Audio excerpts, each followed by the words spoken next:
Hi everybody. As you can see, my good friend Drossers has released me from my cupboard after a few days, so thank you for that, Cyril. And he did say to make up for it, he'll score a hat-trick at Rugby Park at the weekend. Yeah, I won't hold my breath on that one.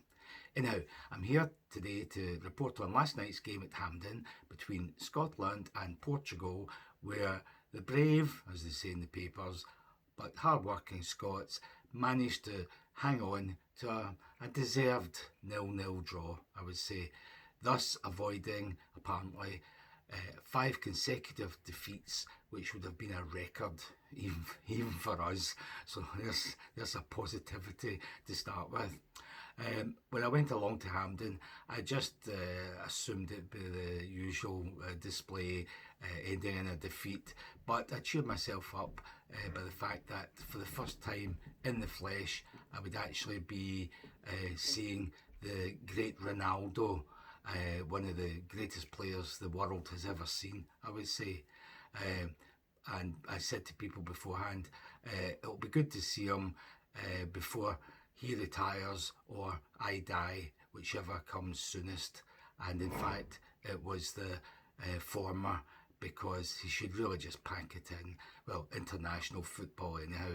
He's playing in the Middle East just now, and that's probably the best place for him, because there's a lot of young kids there around me, and I think in the stadium, and if they were looking at him and saying, this guy's supposedly been a great player, he is well past it. I mean, he trundled about the pitch, he didn't cover much ground, he still looked alive inside the box. You still thought he'll probably score the winner, although he's doing little else. All he seemed to do all night was throw his arms about, go into tantrums, shout at the referee, look at other players, shrug his shoulders, stomp about in a bad mood. So not a good look for a superstar. You wouldn't have got Bobby Charlton behaving like that, or even Jim Baxter.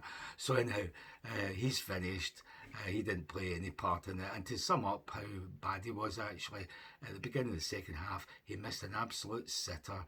It was a great move from the Portuguese. Lovely cross into the box.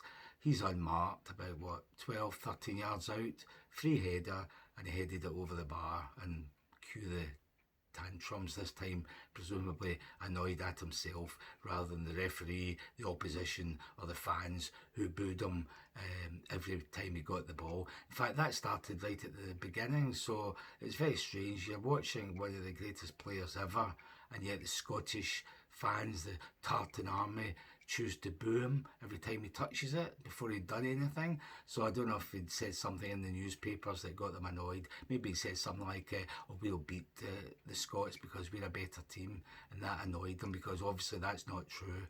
But anyhow, to boo a guy like that right from the beginning instead of appreciate what you were about to see was very strange, but maybe sums them up and sums up the moronic applause before the game for Alex Salmond. The less I say about that man, the better. But to actually pay tribute to him just defies belief. So anyhow, match started. We could see right away, really, the Portuguese, better team, better individual players. They could pass the ball about, they could find space, they moved into space so that they were ready for a pass with nobody near them. They could shoot, but thankfully for us, on that night, everything went over the bar or wide. So I think Craig Gordon had a couple of saves to make, 2 or 3 maybe, but the shooting was astray last night. Thankfully, they could tackle, they could close you down, they could press, and they knew when and how to do it. In fact, all the things I've just said, we couldn't do. That's the difference. We looked like a mishmash of players, not a team who just, every player had to do his job, had to run about, get stuck in, try and cover, and we did that reasonably well. A lot of last-ditch tackles and blocks. It was like when Rangers play a wee diddy team, except the Scots were the wee diddy team and the Portuguese were the ones doing all the passing and clever moves, etc. And it was up to us just to stop them getting a shot on target, and 2 or 3 times they did. Craig Gordon, thankfully, was there to actually stop the goal. So we did well. Portuguese played reasonably well. You can see they're a classy team. They probably overdid the passing. At times the passing was too slow, which allowed us to get back into shape. A lot of the games seemed to be played in our half. I don't know if that was just my impression, since it wasn't on TV and I haven't watched it again. It just seemed to me that a lot of the game was in our half. As they passed it about trying to find an opening. We didn't do very much, but we did have 4 or 5 half chances, real chances. McTominay missed an absolute sitter in the 4th minute, when he had a header from about 6 yards out, straight at the goalkeeper.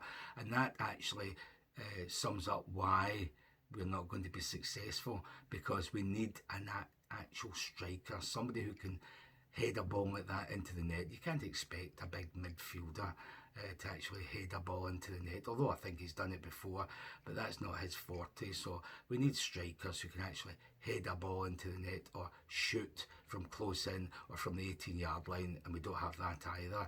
We're relying on midfield men to score goals, so it's absolutely shameful. In the second half, Christie should have scored, but he didn't even get his shot away. He needed a clear shot from about the 18-yard line, I think it was. And with then 3 or 4 other kind of scrambled attacks, which could have ended up in a goal and didn't. So we could have snatched a goal. If we would have snatched a goal if we'd actually had a striker in the team. But alas, wonderful manager doesn't really believe in any of the strikers we have, like Shankland and Nisbet.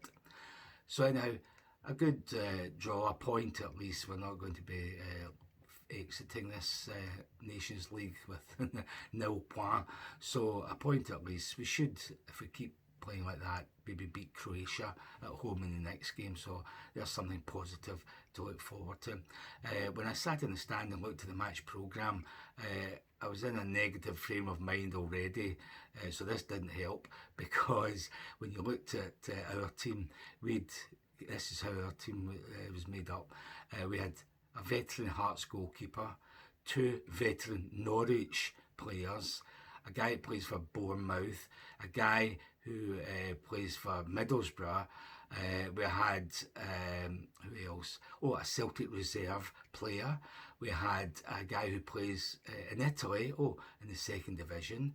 And then when the subs came on, that increased our power, because we had, a guy playing for Birmingham, somebody who plays his football in New York, and another who plays in Vancouver.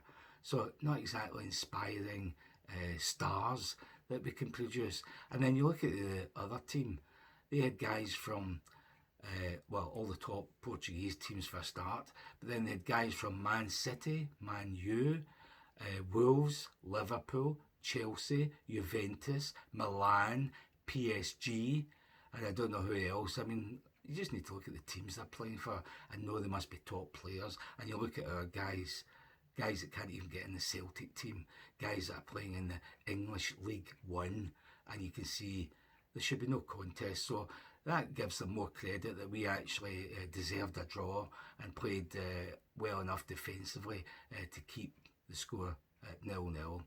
So that's as positive I can get. We outdid ourselves looking at the quality or lack of quality for us on display.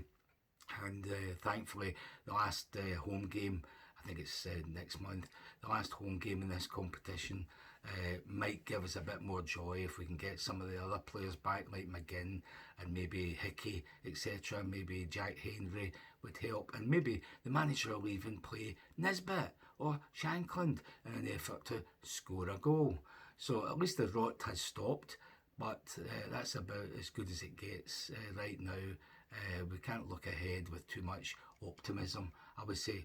So now that's internationals over for this spell. We'll have to wait another month before the rest. Now we can get back to real football and hopefully see Rangers winning at the weekend against Kilmarnock. And then the week after that, international football of the kind that we all like, Europa League, when we take on Steaua Bucharest. Hopefully another win there will really cheer us up.